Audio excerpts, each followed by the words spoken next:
المطعم اللي ورانا ده في اسكندريه وبيقدم الاكل مجانا طول السنه. أنا ياسمين سلامة وده سبيل مبروك.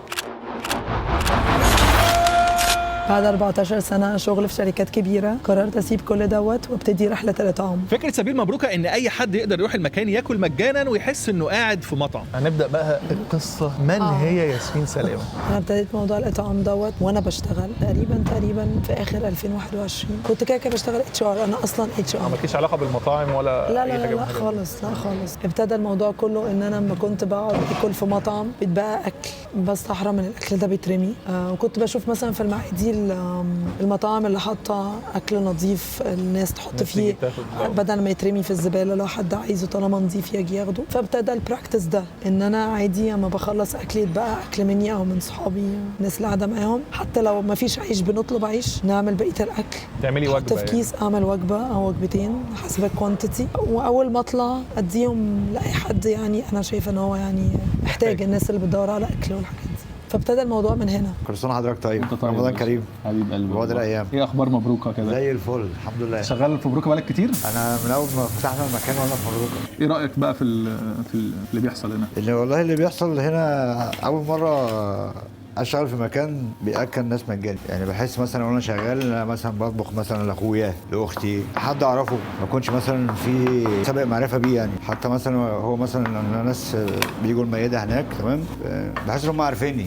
هي مائده بس معموله بطريقه يعني ايه شيك، طريقه الراجل بيخش قاعد في مطعم كأنه في مطعم بالظبط، يعني طبعا بيسترفز عليه كأنه قاعد في مطعم بالظبط. فابتدى الموضوع اريليت ان انا دي حاجه شيرنج الحاجه دي مع حد، حاجه كويسه بالنسبه لي اولا واكيد بالنسبه للشخص اللي هو بياخدها. تخلق علاقه كده معينه مع ان الشخص ده ولا هو يعرفك ولا انت تعرفه، بس somehow كانكم تعرفتوا او كانكم عرفتوا بعض. كانت امي الله يرحمها بتقول لي محروس الاكل بين ده صحابه، مثلا تعمل اكله بتحس ان واحد معدي كده ممكن يخش ياكل. اخر الناس بدات تستغرب، مثلا اول ما فتحنا سبيل هناك استغربت. خصصت يوم في الشهر، نص الشهر العربي بقيت اعمل اطعام، اجيب بقى حاجه انا انقي. بس انت اللي بتعمليها؟ انا اللي بعملها. اتعلمتي الطبخ بقى عشان لا ما انا كده بعرف اطبخ بس قصدي مش اللي هو كنتيش فاضياله يعني، مش شخص بيقعد في المطبخ. أيوة. فكنت بقعد بقى اجيب كده السوشيال ميديا وكده اقعد انا اكله معينه. مثلا كنت ساعات ممكن اختار اكله مش معروفه قوي بس تكون اكله حلوه يعني. تحاولي تعملي حاجه اصلا يعني حلوه عشان تبسطيهم، مش مجرد ان هو اكل وخلاص. مش مجرد ان انا يعني موضوع ليفل اب ان هو الاطعام طبعا حاجه كويسه، واللي انا كنت لما بقيت ساندوتش ياخدوا حد برضه دي حاجه كويسه طبعا. بس انا بتكلم على انا احساسي بالموضوع ان انا عايزه، فكنت بنقي اكله حلوه بقى فخمه كده شويه ظريفه وكنت اقعد اعملها، وبعد كده عادي اجيب بقى الباكجينج ونعبيها ومش عارفه ايه وانزل بقى اوزعها على الناس قريبه من البيت اللي انا عارفه اماكنها. يعني ابقى عارفه مثلا هروح عند المسجد كذا، في ناس بتبقى قاعده على البحر في ونفس الناس بتلاقيهم قاعدين في نفس المكان. في ناس بتبقى في ناس بتبقى قاعده في سبوت معينه، في ناس ليها واخده مكان وهو ده عايش فيه. وفي ناس بقى اللي هي بتبقى ماشيه عادي، لو حد سأل شافنا بنوزع عايز بنديله. احنا مش بنحبوا نتعبوا الناس طبعا، الناس اللي جايه اللي جايه دي طبعا بنشيلها فوق دماغنا من فوق اول حاجه.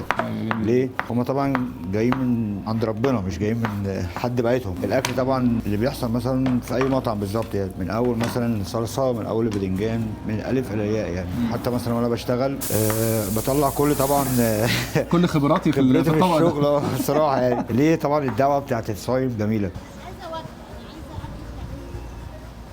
لا عادي بنعمل ملوخيه،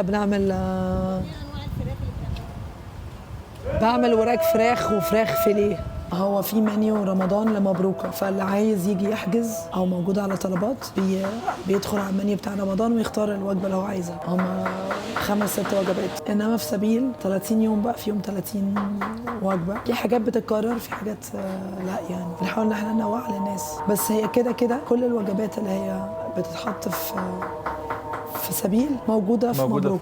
في وجبات في سبيل مش موجودة في مبروك.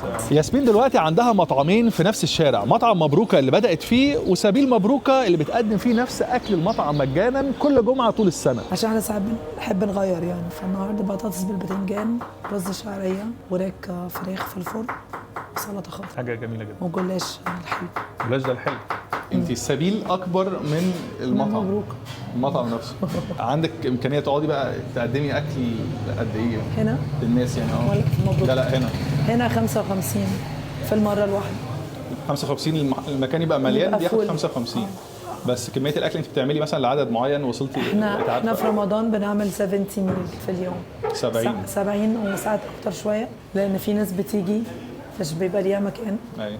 بنحاول نحط الاكل زياده شويه عشان نقدر نديهم في الجيران، الناس اللي مش بتعرف تسيب مكانها بتيجي بقينا عارفين عددهم تقريبا، يعني بنجيبوا 15 20 ميل زياده عن الكباستي بتاعت المطعم. انت بقيه السنه يوم الجمعه ده بيبقى برضو نفس الكلام اللي هو 70 كده ولا يوم يعني انت معتمده على ان الناس عدد الناس اللي جايه قد ايه ولا انت كده ليكي ليميت؟ يوم الجمعه في الايام الغير رمضان بنشتغل احنا المفروض في الافرج بتاع برضو الكباستي بتاعت المكان بنتكلم مثلا 55 60 بنبقى فاتحين من وقت الغداء اللي هو الساعه 4. والله بقى الميلز خلصت قبل الساعه 6 تمام، بس بيبقى الماكسيمم بتاعنا مثلا المفروض 6 6 ونص، يعني وقت الغداء بنفتح وقت الغداء للناس تدخل تاكل.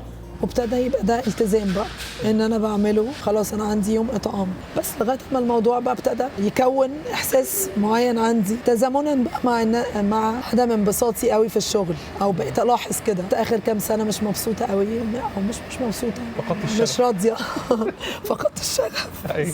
ده ايه معاك ايه؟ معانا عناب. عناب بتاع الصايمين. شكرا فاخر. ولسه في تاني على فكره. ماشي.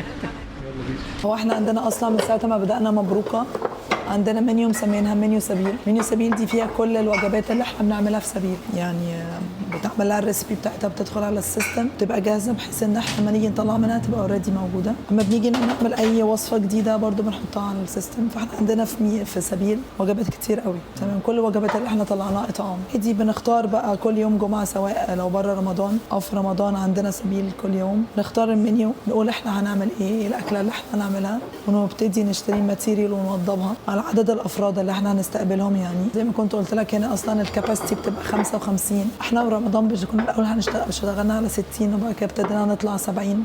اظن كل ما بنخلص نعلى شويه بالوجبات الناس بتبتدي تعرف اكتر. في جزء بيبقى الكاباسيتي على قد ما المطعم يشيل، والجزء الثاني بيروح للناس اللي مش المطعم مش بيكفيها مش بنقدر ندخلها، ممكن ياخدوا وجبه بره مثلا بنديهم الوجبه بحيث ياكلوها في بيتهم بقى او في اي مكان. وتزامنا بقى مع ده اما كنت بدردش مثلا مع اخويا زهقت مش مبسوطه في شغلي، انا كنت بقول له ان انا عايزه اعمل حاجه خيريه مؤسسه خيريه في الحته بتاعه الاطعام. وكان في حواليا نماذج هنا في اسكندريه بتفرج عليهم وكده، مو مطعم مطبخ خيري يعني. كانت فكره برضو بتاعت اخويا قال لي طب انت عايزه تعملي مطعم خيري، طب ما تعملي مطعم يبقى زي ما انت بتعملي مثلا يوم بتعملي حتى مع شغلك بتعملي اطعام، اعملي كمان كده. وبالعكس احنا كده وي ويل سستين الفكره، لان هي مش معتمده على شخص، ان احنا المطعم المفروض يعمل ارباح، فالمطعم بيكون هو بيصرف على الاطعام، بيصرف على الاطعام، فكده وي ويل سستين الفلوس بقى بتاعه الاطعام.